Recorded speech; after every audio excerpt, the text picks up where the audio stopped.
హిందూ విగ్రహం, అల్లా ఒకటి, క్రైస్తవ ఒకటి. అంటే అందరూ సమానం అని. మన గ్రంథం అలాగే చెప్పలేదు అందరూ సమానం అని. అది తెలిసి తెలియక ఇటొకడుగు అటొకడుగు. మనం ఏం చెప్పింది, అవునంటే అవును, కాదంటే కాదు అనేలాగా ఉండమని మన గ్రంథం నేర్పుతుంది. వీటి కొరకు మరి దేవుడి దగ్గరికి మనం వెళ్ళాలంటే పాపులమైన మనకేనే పరలోకానికి మయాన్ని అగాధం ఉంది, పెద్ద అగాధం ఉంది. అగాధం దాటి మానవుడు దేవుని దగ్గరికి వెళ్ళలేడు. అందుకని దేవుడే దిగి వచ్చాడు.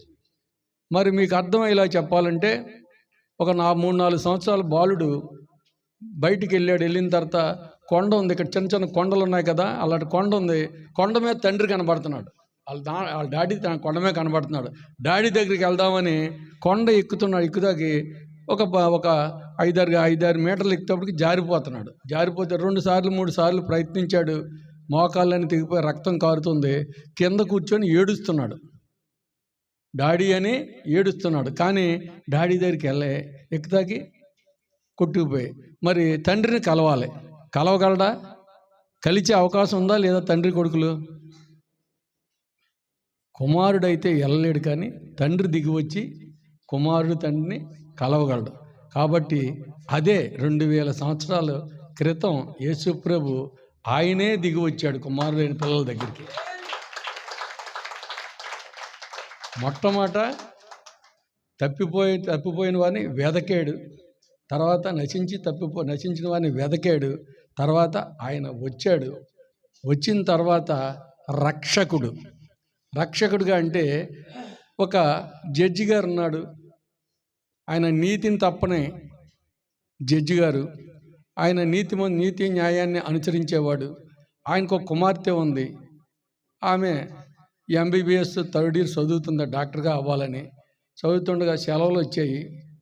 ఇలా సెలవులు వచ్చేటప్పటికి ఇలా క్రిస్మస్ సెలవులు వస్తే ఈ సెలవుల్లోనూ వారి ఫ్రెండ్స్ని, ఆవిడకి బాగా క్లోజ్ అయిన ఫ్రెండ్స్ని పిలిచింది పార్టీ చేసుకుందామని.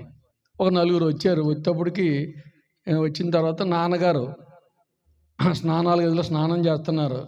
స్నానం చేస్తుంటే గబగబా వెళ్ళి వాళ్ళ నాన్న కోట్లో ఉన్న కారు తాళం తీసుకుంది. డాడీ నేను నా ఫ్రెండ్తో బయటికి వెళ్తున్నా అంటే, ఆగమ్మా నేను వస్తున్నాను ఆగమ్మా అంటున్నాడు లోపల నుంచి. వినిపించుకోకుండా డాడీ టాటా నేను వెళ్తున్నాను అని చెప్పి కారు వేసుకొని వెళ్ళిపోయిన తర్వాత స్పీడ్గా 100 కిలోమీటర్లు దాటి స్పీడ్ కొడుతుంటప్పటికి ఒక కుర్రాడు అడ్డుగా వచ్చాడు. ఒక యవనస్తుడు అడ్డుగా వస్తే బ్రేక్ వేస్తుంది, బ్రేక్ పడతలేదు. డాడీకి తెలుసు అది బ్రేక్ పడతలేదు, బాగు చేయించాలి, అందుకని వెళ్ళకూడదని. కానీ ఈ అమ్మాయికి తండ్రి మాట వెనకంట వెళ్ళిపోయింది. వెళ్ళగానే బ్రేక్ పడలేదు కాబట్టి ఆ ఎదుర్కొంటూ అడ్డంగా వెళ్ళిన కొట్టింది, గుద్దిన తర్వాత కొంత దూరం వెళ్ళక ఆగిన తర్వాత కాళ్ళు అడిగి ఇరిగిపోయాయి. పోలీసు వారు వచ్చారు, కేసు కట్టారు. ఆ అమ్మాయిని అరెస్ట్ చేసి కోర్టుకు తీసుకెళ్ళారు. కోర్టులో న్యాయస్థానంలో న్యాయాధిపతి ఎవరు? తండ్రి. ఆ పాప తండ్రి న్యాయమూర్తి స్థానంలో ఉన్నాడు. ఆయన నీతి తప్పని న్యాయమూర్తి. కుమార్తె బోన్లో నుంచొని నవ్వుకుంటుంది. ఇది నా తండ్రే కదా, ఏది నన్ను ప్రేమిస్తున్నాడు కదా, రోజు లెగ్గానే నన్ను ముద్దెట్టుకొని నాకు అన్నీ తెస్తున్నాడు కదా, తెచ్చి అన్నీ ఇస్తున్నాను నా తండ్రి, నన్ను ఏదో రకంగా తప్పిస్తాడు, ఏదో మాటలు చెప్పి వదిలేస్తాడులే అనుకుంటే ఆ తండ్రి వాదోపాదాలన్న తర్వాత చట్ట ప్రకారము నీతి తప్పని న్యాయమూర్తి కనుక ఆ చట్ట ప్రకారము ఆ అమ్మాయికి 10 లక్షల జరిమానా, 30 కొరడా దెబ్బలు విధించాడు. విధించగానే ఈ అమ్మాయి, ఈ యవనస్తురాలు బోన్లో కుప్పకూలిపోయి తేరి చూసుకొని, నువ్వెంత నీచుడివా డాడీ, నీ ప్రేమ ఇప్పుడు దాకా ఇదే నటన, నీ ప్రేమ, నీ కూతురుని కదా నేను సారీ చెప్పాను కదా, అయినా సరే నువ్వు నన్ను శిక్షిస్తావా అని దూషిస్తుందంట. దూషిస్తుంటే తండ్రి కోటు తీసి అక్కడ తగిలించి గబగబా వెళ్ళి ఆ కౌంటర్ దగ్గరికి వెళ్ళి గుమస్తా దగ్గరికి వెళ్ళి 10 లక్షలు చెక్ రాసి ఇచ్చాడు.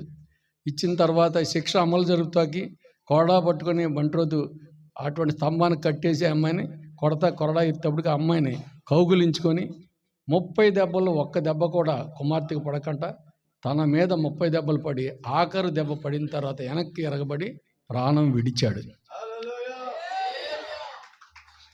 ఎక్కడ కుమార్తెని అలాగా నిన్ను నన్ను రక్షిస్తాకి 2000 సంవత్సరాల క్రితం ఆ తండ్రి నీతి తప్ప న్యాయమూర్తిగా యేసు ప్రభు ఈ లోకానికి వచ్చి నీవు నేను పొందవలసిన మరణాన్ని పొందడానికి ఆయన వచ్చాడు. ఆయన పుట్టినది మనం పుట్టింది ఎందుకు పుట్టింది? జీవిస్తానికి పుట్టాం. ఆయన పుట్టినది మరణిస్తానికి పుట్టాడు. యేసు ప్రభు పుట్టిక మరణిస్తానికి పుట్టాడు. క్రిస్మస్ ఉండేది ఈస్టర్ గుడ్ ఫ్రైడే కొరకు, గుడ్ ఫ్రైడే ఉండేది ఈస్టర్ కొరకు, ఈస్టర్ ఉండేది రెండో రాకడ కొరకు. అందుకనే రెండో రాకడికి మళ్ళందరినీ సిద్ధపడమని చెప్పి వెళ్ళాడు ఆయన.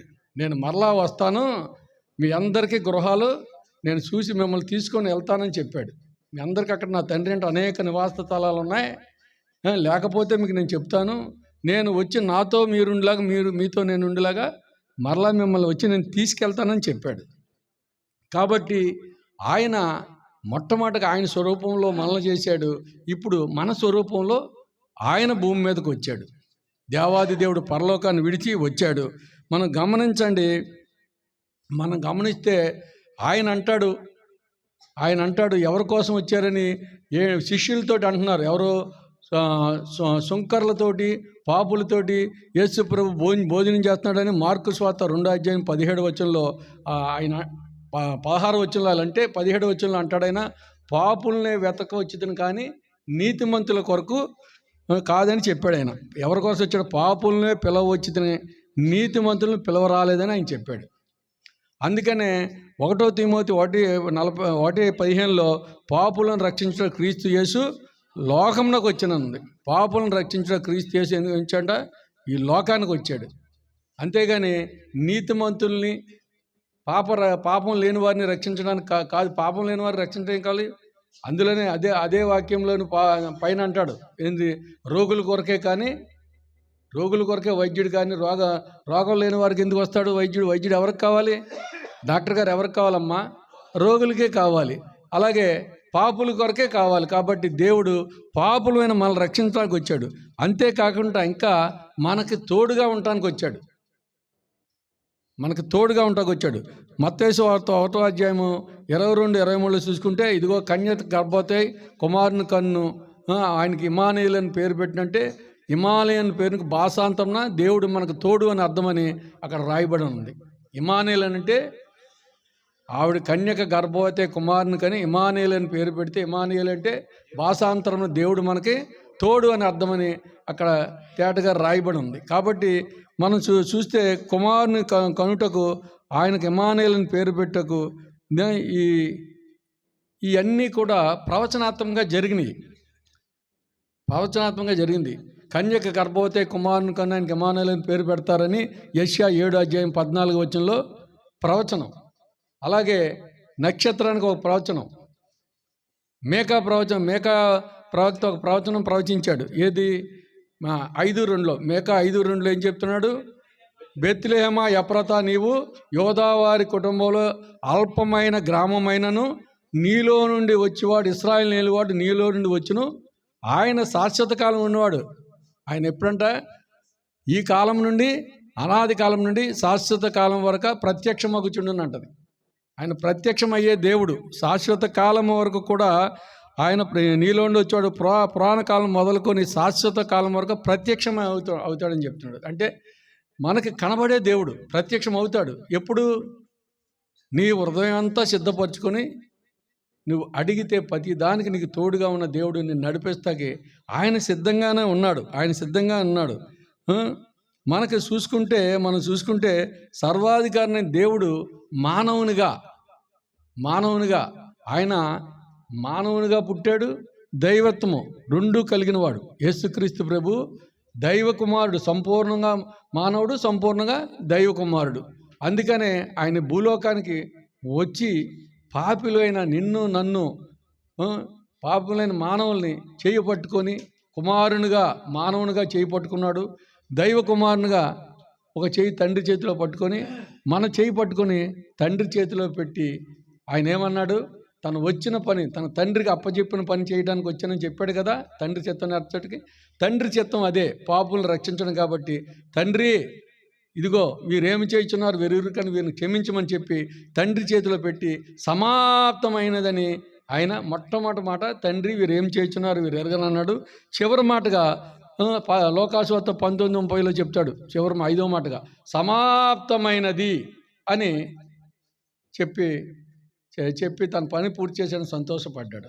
కాబట్టి మనము కూడా ఏం చేయాలంటే, మనం కూడా సమాప్తమైనదంటే ఆయన పుట్టినది ఎందుకు, ఈ లోకానికి పుట్టినది ఎందుకు, దేవుడు మానవునిగా రావడం ఏంటి, ఎందుకు రావాల్సిందంటే మనము నశించిపోతున్నాం కాబట్టి మన కొరకు వచ్చి ఆయన కొన్ని బోధలు కూడా చేశాడు. అనేక జనానికి ఆయన బోధలు చేశాడు.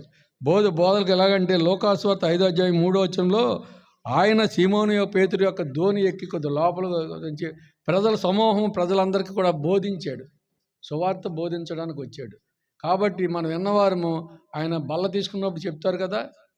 బల్ల తీసినప్పుడు మనము 11వ అధ్యాయం 1 కొరింథీ 11వ అధ్యాయంలో 26వ వచనంలోను ఆయన రాకడ వరకు ప్రచురం చేయండి అంటారు. కాబట్టి సువార్తను ప్రకటించేవారుగా ఉండాలి. మనం సువార్తను ప్రకటించేవారుగా ఉండాలి. వస్తున్నాం వెళ్తున్నామా అనే కాదు. మన బుధవారం, శుక్రవారం, ఆదివారం మీకేమీ ఆత్మీయ ఆహారం ఏమి తక్కువ కావట్లేదు. కాబట్టి మనము ఈ క్రిస్మస్ దినాల్లో చాలామంది హ్యాపీ క్రిస్మస్ అంటే మరి ఏం చెప్పాలి? హ్యాపీ క్రిస్మస్, మేరీ కాదు మెర్రీ సంతోషం. ఆనందమైన క్రిస్మస్ అంటే సంతోషమైన క్రిస్మస్ అని చెప్పడం. అంతేకాకుండా యేసు నేడు పుట్టెను హల్లెలూయా అంటారు, స్తోత్రం చెల్లిస్తారు. కానీ అది సంతోషకరమైనది కాదు. యేసు నాలో పుట్టెను హల్లెలూయా అనాల. యేసు నాలో పుట్టెను హల్లెలూయా అనాల. అది మన హృదయంలో జన్మించాలి. నీ హృదయం అనే తలుపు వద్ద నేను ఉండి తట్టుచున్నానని ప్రకటన 3:20లో చెప్తున్నాడు.